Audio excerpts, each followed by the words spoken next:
Now we want to thread our needle with our short little end there that we started with. This is where we started our project, and we are going to weave in the ends.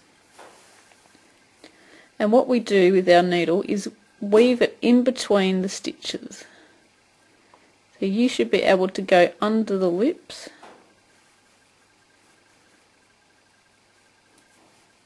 if you can't quite go under the loops, just weave it in and out in between the stitches.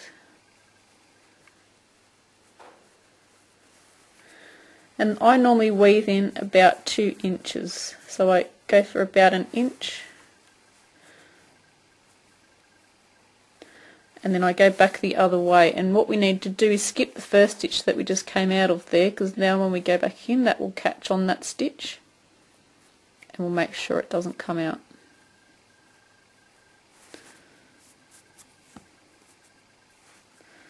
So just making sure we haven't pulled it too tight. Snipping off our ends there. Now we want to get our button.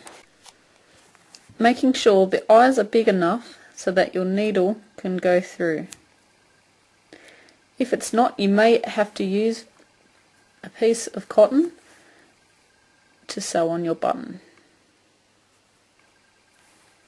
Or if you've got a smaller needle, you might be able to do that as well. So we're going to place our button just at the end of our work here, and then we are going to attach the button, just putting a couple of stitches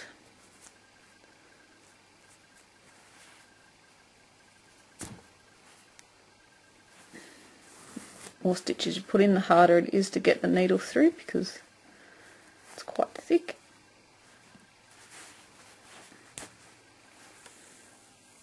You only need 1 or 2 in there.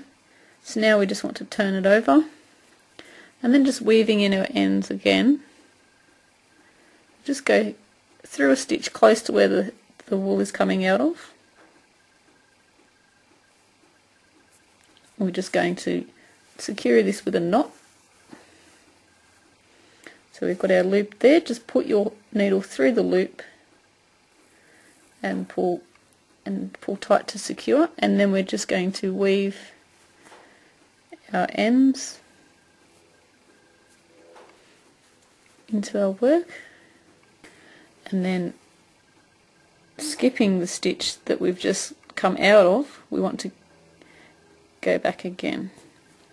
And by skipping that little stitch there, we are making sure this is secure and it won't pull back out. So snipping off your ends, we now have our bracelet.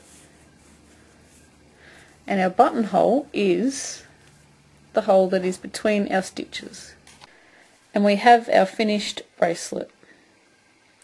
And when you select a button, you want to make sure that it is small enough to go through the single crochet stitches. This lesson was brought to you by allfreecrochet.com. Go to their website to check out some awesome free patterns, tips and tutorials. And until next time, have a great day.